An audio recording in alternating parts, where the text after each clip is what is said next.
straight into the tour, tell you all about these fine rums that we have right here in front of you. Yes.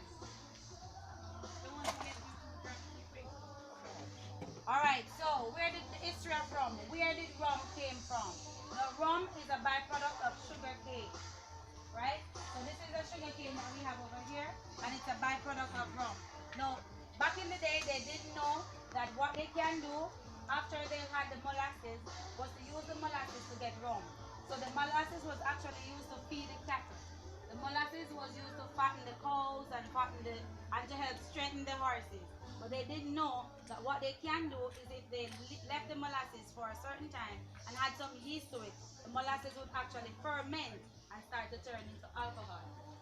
So I'm gonna let you also try the molasses here. The molasses is a little bit bitter, but it is very, very good. It is said to be a cleanser. When children are going back to school, parents give them the molasses so that it will clean out their insides and have them strong and healthy. And also it opens their appetite. So if there's someone who doesn't feel like eating today after trying the molasses, you're gonna feel like you're hungry. So that is what the molasses does. Let them try the molasses.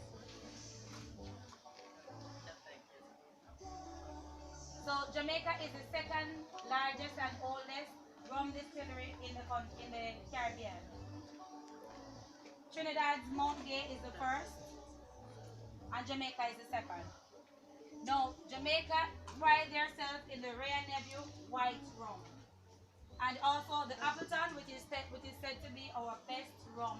It is the Appleton is in the top 10 list of best-selling rums in the country, in the Caribbean, in the world, not only in Jamaica. So if a person is coming to Jamaica, if you want your friends to be impressed with a gift, this is something that they are going to totally, if they are a rum lover, that is. Now, on most of our rum bottles, you're going to notice that you're going to see the word overproof. The word overproof goes back into the day, back into the Crystal Columbus's days, back into the sailors' days, when actually the sailors would be going out on voyages. No, because they were out on the sea for so long, they did not have ways of rehydrating themselves. What they had to do was to get the water, beer, and the rum. Now, at the time, if they had oak barrels, the oak barrels are brown barrels. No, the fact that they had the water so long on the sea, the water would go rancid. It would have a bad flavor because of the oak barrels that they were in. So what they had to do was to put a small amount of white rum in it. No, even though they had beer, the beer would still have a shorter shelf life. So the beer would still go bad. So the rum, they noticed, was the only thing that would stay for very, very long. Because of this, they developed a love. They developed a particular passion for the rum. So they told the persons that were going to send them home that because they love the rum so much, they wouldn't mind to get paid in rum. So they got their paid in rum. However, they wanted to be sure that there was no funny business going on. They wanted to be sure that when they got this rum, that this rum was real and this rum was pure. What they did at the time was to mix gunpowder with a bottle of white rum. No, this is how the proof came about. Darling, If this is the more rum important. ignited, if there was a, then they would know for sure that the rum that they were paid with was real. But if they lit the rum with the gunpowder and then it was like, then they would know for a fact that they were being mistreated and they would know that someone was taking them for a ride and not a good ride. Now, in Jamaica, we call our bars watering holes. And we call the patrons of the bar, we call them waterbirds. Now, waterbirds are people who come to the bar, but they never have money. They're always broke, but they're always the drunk ones. How do they get to drink if they're drunk, you may ask? Well, the waterbird, he will be your lawyer, he's your psychiatrist, he's your best friend. It doesn't matter what situation you're in.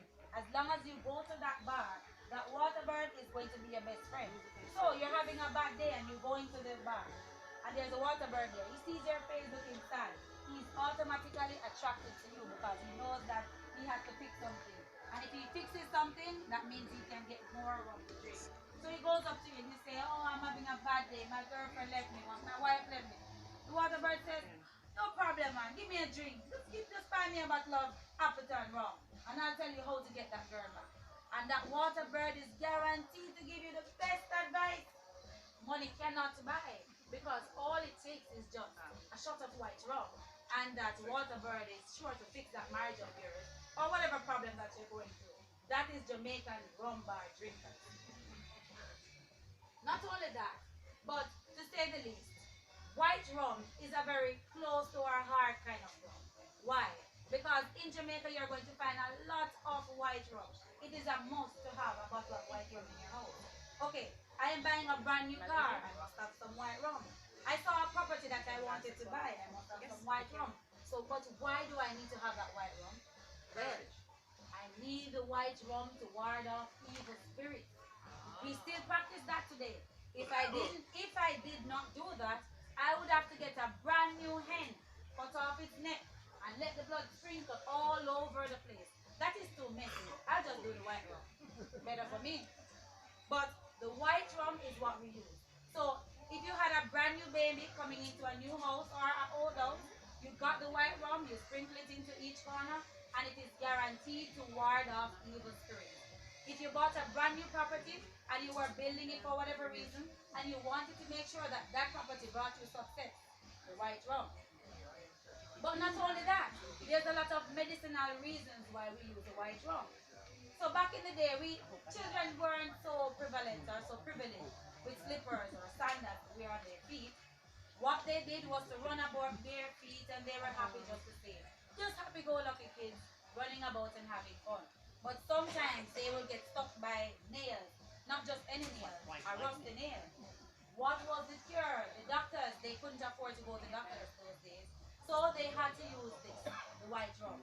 Now, a remedy for the white rum with the rusty nail is to get green bananas, and if you look down there, you see green banana trees. And if you look closely, if your eyes are good like mine, if it is not, I'll give you rum so you can see that those are bananas. But the green bananas, you grate those green bananas, you get some white rum, you eat it on your stove, and you put it on the wound that you have. You wrap it with some banana leaves, and automatically you're going to feel a sucking feeling, almost as if something is pulling on that area that the nail that was hitting. So after that, you're good to go. Now, also, if you have arthritis problems or if you have any joint aches, no, I'm going to tell you this.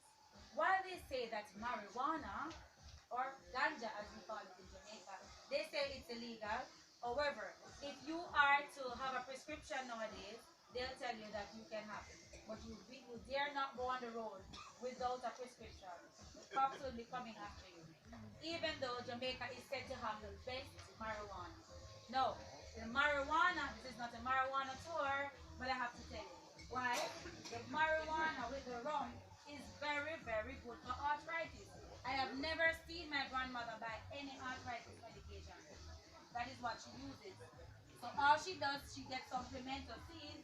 Anyone knows pimiento? Right. She gets some pimiento seeds. She has the ganja or the marijuana. She soaks it in it, and she uses it to sap on all her joint areas. When she does that, yes?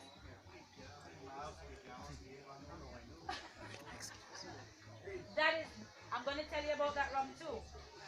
But the marijuana with the pimiento seeds soaked for 7 days is the greatest cure you can find for arthritis pain. You slap it onto your joints, and it is good as new. So back in the days when the slaves would be going out on the plantation, that is what the wives would be doing. No, you were telling me about the rum. What are you saying about the rum? How much mileage? Let me tell you something. For this white rum, guys, if you are in the country and you give a Jamaican woman this rum to drink, she's going to slap you in your face. Because this is said to be a man's drink. This is said to be a man's drink. No, sometimes a lady wants to challenge a guy and to let you know that I'm not a girly girl. I need a real nephew on the rock. And she's going to tell you that she wants it. She's going to challenge you to it. But if she doesn't challenge you, and if you want to impress her, you have to impress her with something like this, the apple top. This apple top will set the tone. But I'm telling you, if you want to let that lady feel oh so special, if you want the lady to feel like she's number one, if you want to set the tone, then this is a rum for you. The rum bar rum cream. This is so soothing. This is almost like a dessert drink. It tastes similar to ice cream and rum. This is like heaven.